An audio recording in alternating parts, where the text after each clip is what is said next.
Yoshlar markazi bilim, iste'dod va imkoniyatlar maskani. Bu yerda yoshlar o'z qiziqishlari va intilishlariga mos yo'nalishlarda bilim olib, bo'sh vaqtlarini mazmunli o'tkazmoqda.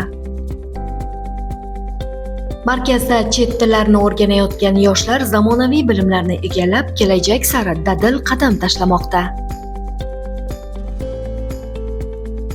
Kutubxona esa ilm va ma'rifat maskani sifatida yoshlarning eng sevimli manzillaridan biriga aylangan. Bu yerda ular mutolaa qilib, bilim va dunyoqarashlarini boyitmoqda. Yoshlarning jismoniy salomatligi ham e'tibordan chetda emas. Sport mashg'ulotlari orqali ular chiniqib, sog'lom turmush tarzini odatga aylantirgan. Yoshlar shtab-xonasida esa turli tashabbuslar, loyihalar va yangi g'oyalar ustida ishlar olib borish uchun keng imkoniyatlar yaratilgan. Bu yerda faol yoshlar o'z takliflarini ilgari surib, jamiyat hayotida faol ishtirok etmoqda.